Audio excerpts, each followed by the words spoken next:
Hello everyone! In today's video, I'm making Photoshop art inspired by the anime Black Butler. And by Photoshop art, what I mean is that I will be taking different parts of royalty-free images and putting them together in a way that turns them into a unique artwork. I haven't made Photoshop art in the past 2 or 3 years, so I'm definitely a bit rusty on my skills, and I hope that I can make something decent enough to look at. So without further ado, let's see what I can do! I'm starting off with this really pretty picture of a window, but unfortunately I have to take out everything pretty about it and turn it into just a shell, because that's what I'm using it for. The composition I have in mind is essentially framed by a window, and this window was absolutely perfect. It fit everything I was looking for, but unfortunately that really pretty scenery just had to go. And here I'm just blocking in the sides of the window because I want them to have a different texture later on. Next I put in this really pretty picture of a misty dark forest to serve as the main background of the piece. And then I obviously had to tone down the wood color to match the nighttime look that I was going for. And I ended up not really liking the right side. It looked way too bright even after reducing the light, so I just duplicated the left side to make it darker.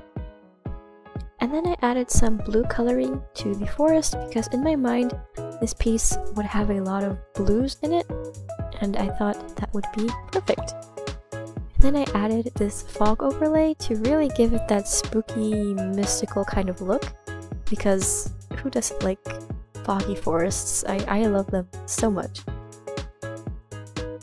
Next, I decided to finish those textures that I had blocked in earlier, and the reason I blocked them in with a random color was so that I could turn this into a clipping mask and just easily move that wood into where it's supposed to go.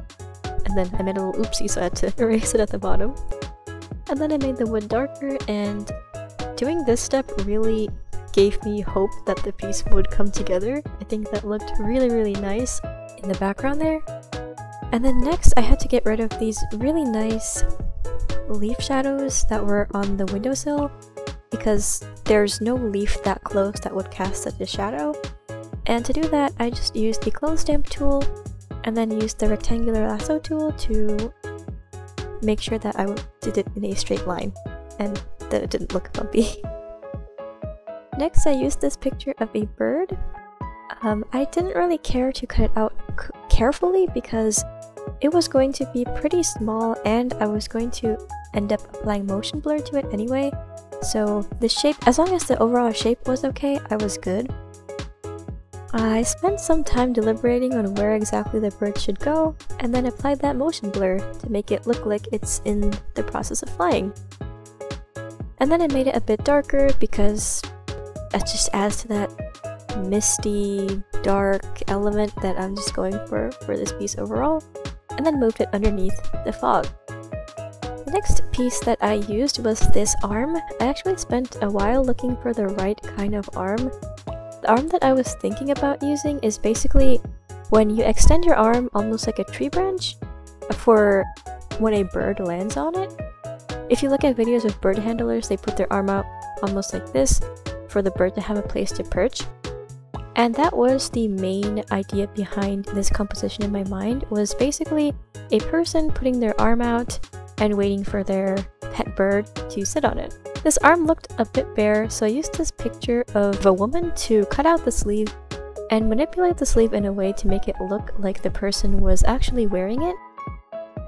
I was really nervous going into doing this because if this didn't work, this would pretty much make or break the artwork. So I got to work using the warp tool. I haven't used the warp tool since I first learned Photoshop, so it was a little bit messy at first, but I think I did a good job overall. My next step was making the skin and the arm really pale because I wanted to have a dynamic contrast between the lights and darks of this piece. I wanted the window, the wood, and the bottom of the forest to be really dark, whereas the person's hand and the sleeve and eventually the light source would be very pale in contrast. And then afterwards I of course lowered the lighting because it is still nighttime. You can't have a glowing fist or a glowing hand when it's dark outside. My next step was adding a little subtle lighting into the windows. I'm not exactly sure how to describe this, but glass isn't fully transparent, they'll have a little bit of reflection, and that's what I was going for, using this gradient and then adding a blending mode on top of it to just make it clear that that's glass and not just empty paneling, because I was kind of afraid that it kind of looked like a design outside the window, or a design next to the window instead of glass, the way that it was without the gradient. And then I also added a gradient on the arm to just add a little bit of color back into it because I feel like I desaturated it a bit too much. The next step I did, it's very subtle. I added red streaks in the bird's eyes. Of course, to do a piece inspired by Black Butler, I felt like there had to be a splash of red in there somewhere. But the red is so subtle that you really can't notice it. And the last step that I did was adding in this beautiful picture of a moon and the sky. It actually was a really nice picture that was a lot bigger than the portion that I'm using, but all I needed was the moon, because I wanted the moon to be the ultimate light source overall. And then I settled on a blending mode after going through all of them. I don't remember what blending modes are off the top of my head, so I just always go through all of them to see what looks best. And then I moved the bird up and down a lot because I just couldn't figure out where it would look best. It eventually settled on putting it there. And then I just had to use the spot healing brush to just get rid of those stars that didn't belong.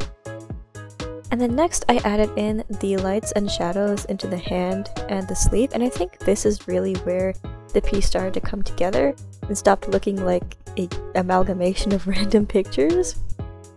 I figured that the moonlight would put light on the top of the arm and then backlight the bottom, so that's what I did. I am not very good at figuring out light sources, but that looked good to me, so that's what I went with. And then afterwards I decided to darken the windowsill to add a very soft glow onto the very edge where I thought the moon would be touching it. And then of course I brightened up the sky next to the moon, and then tried to brighten the wings of the bird, but it didn't actually work, so I just lowered the opacity. And then I wanted to lighten up the tops of the leaves where they would be lit up by the moon, and ended up doing it with a color filter, and then brushed it over with this really light blue, and then airbrushed it, and then added a blending mode and lowered the opacity to make it look a little bit more subtle because I didn't want it to be bright blue. And then I messed around a little bit more with the overall colors just to really bring it together. And so with a combination of these 7 images right here, all royalty free, and all of the artists will be linked in the description, so please check them out. And a huge thank you to these wonderful photographers and models for putting up all of this beautiful artwork for free. It really helps are the foundation of this piece. And here is the final result. I am really happy with how this turned out. Like I said, I haven't done Photoshop art in a while, so the fact that this actually doesn't look like garbage is just really special to me. I'm really proud of it. It's not perfect, of course, but I overall am really satisfied with how this turned out. Anyways, thank you so much for watching. I hope that this video was entertaining. I don't know if this time-lapse style of video is entertaining at all, so please let me know your thoughts if you'd like more, if you have any suggestions or recommendations, and I will see you again in the next video, which will not be several months later. It will be much sooner, I promise. Thank you again so much for watching, and I will see you later. Bye bye!